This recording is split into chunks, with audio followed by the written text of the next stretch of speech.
جو جنگوں میں ہلاکت کے ذرائع ایجاد کیے گئے ہیں، امر واقعہ یہ ہے کہ ان کی کوئی مثال پہلے نہیں تھی، کوئی تصور تک نہیں ملتا. 2 جنگوں میں سے گزر چکے ہیں، لیکن ابھی رزق جاری ہے، جس کا مطلب یہ ہے کہ سزا اپنے کمال کو نہیں پہنچی.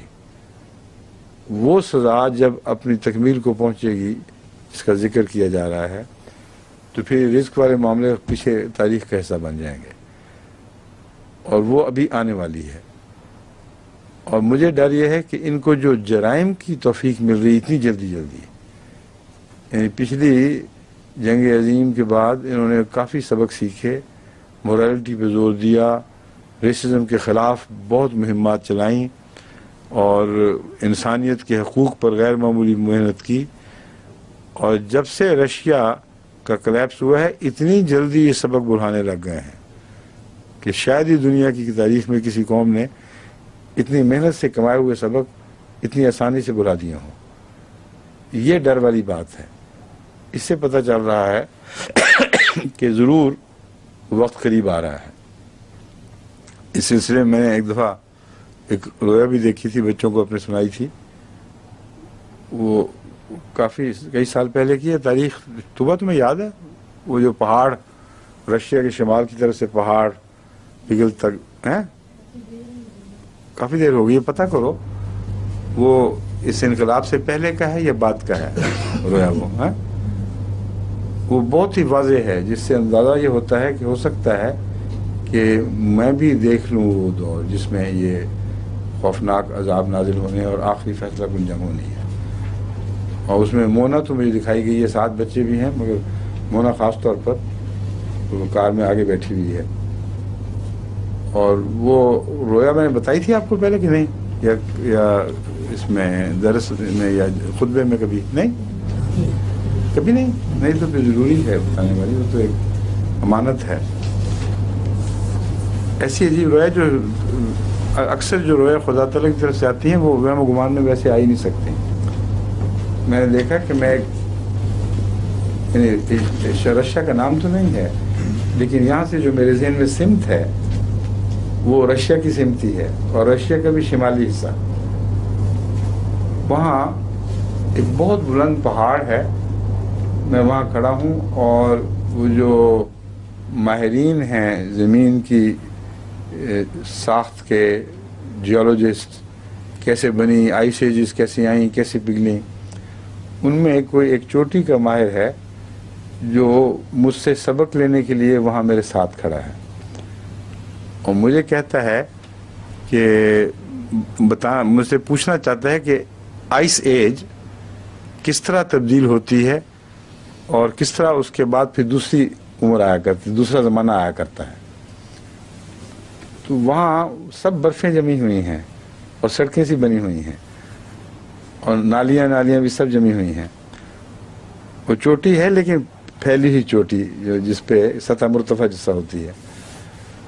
اس کو میں ساتھ لے کے چلاتا ہوں. دیکھو یہ سب برف جمی ہوئی ہے نا، یہ ساری یہاں سے جاتے ہیں. یہ دیکھو یہ کنارہ، یہاں پہنچ کر یہ جو برف کا دباؤ ہے یہ پانی کو آخر برف کو پگھلا دے گا، اور یہاں سے پھر پانی بہنا شروع ہوگا، اور پھر تیزی کے ساتھ یہ عمل بڑھ جائے گا.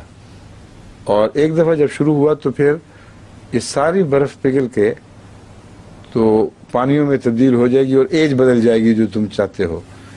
اب مجھے تفصیل یاد نہیں رہی، اس وقت میں نے بتائی تھی جو بچوں کو، بیوی بھی تھیں اس وقت، اتنی واضح تھی، بڑی دلچسپ تفصیل، اگر لکھ لیتا تو اچھا رہتا. تو اس کو میں سب سمجھا کر کہتا ہوں کہ یوں برفیں پگھلا کرتی ہیں، یوں آئس ایج یعنی برف کا زمانہ نسبتاً گرم زمانوں میں تبدیل ہو جاتا ہے. تو وہ تعجب سے میری طرف دیکھتا ہے، کہتا ہے درست ہے یہ بات، اب مجھے سمجھ آئی ہے. حالانکہ جیولوجسٹ وہ ہے اور بات بڑی سادہ سی ہے، لیکن صاف پتہ چلتا ہے کہ روحانی تبدیلی کی طرف اشارہ ہے. یعنی لوگ منجمد ہیں، کوئی ان میں گرمی نہیں ہے، کیسے ہوگی. اس کے بعد میں وہاں سے نیچے اترتا ہوں تو نیچے ہماری کار کھڑی ہے، اس میں سامان لدا ہوا ہے جیسے سفر کی تیاری ہو، اور بی بی وغیرہ بیٹھے ہوئے ہیں، مونا بھی اگلی سیٹ پہ ہے، پیچھے سامان ومان بچے طوبہ وغیرہ سب پیچھے بھرے پڑے ہیں. تو میں یہ دیکھتا ہوں کہ وہ جو رشیا کے پہاڑ ہیں وہ برف پگھلنے کی بجائے، پہلے برف کا پگھلا ہوا نظارہ تھا نا، وہ چھوٹے پیمانے پر تھا.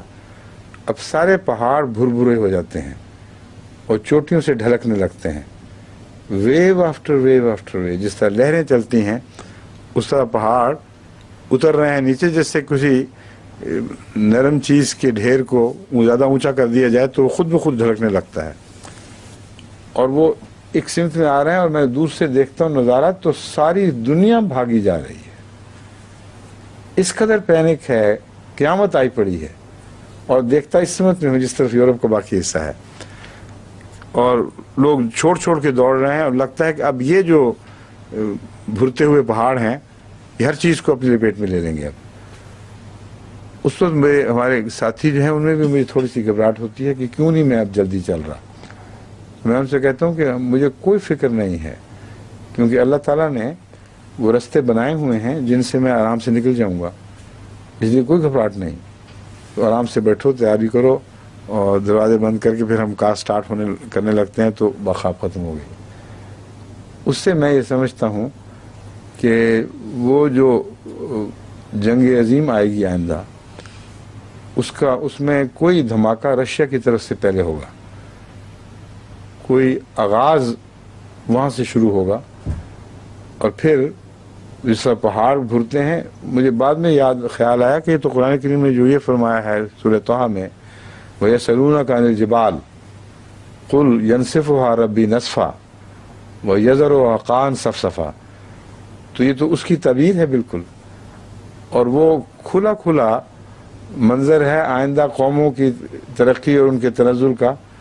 اور اسلام کے رستے میں جو حائل ہیں وہ پھر اسلام قبول کرنے کے لیے آمادہ ہوں گے جب وہ ان کے تکبر ٹوٹ جائیں گے. تو یہ رویا دراصل اسی کی تفسیر ہے، کس طرح پہاڑ بھرتے ہیں اور کس طرح وہ لیول ہونے لگتے ہیں. تو ہو سکتا ہے آغاز رشیا ہی کی طرف سے ہو کسی وجہ سے. ابھی تک تو دوستیاں ہیں لیکن ظاہری دوستیاں، حقیقی دوستی کوئی نہیں ہے. کوئی ایسا واقعہ ہو جائے، وہاں اندرونی انقلاب آ جائے، سخت گیر لوگ دوبارہ حاکم ہو جائیں، کوئی اور ایسا واقعہ ہو جس کے نتیجے میں پھر وہ دھماکہ ہو جائے. تو یہ احتمالات سب احتمال نہیں بلکہ یقیناً ہونے والی باتیں ہیں جو آئندہ زمانے میں ہوں گے. اب اللہ بہتر جانتا ہے ہم دیکھیں گے یا بعد میں لوگ آنے والے دیکھیں گے، لیکن انہوں نے مٹنا تو ہے ہی. یہ وہ آیت ہے جو اپنی جگہ اس کی الگ پیشگوئی فرما رہی ہے. وَمَن يَكْفُرْ بَعْدُ مِنْكُمْ، بس جو بعد میں تم میں سے کوئی انکار کرے گا، فَإِنِّي أُعَذِّبُهُ عَذَابَ لَا أُعَذِّبُهُ أَحَدٌ مِّنَ الْعَالَمِينَ، پھر میں اسے ایسا عذاب دوں گا کہ جب سے زمانہ بنا ہے کبھی کسی اور قوم کو ایسا عذاب نہیں دیا گیا. اور واقعتاً جو ایٹامک وارفیئر ہے، جو جس میں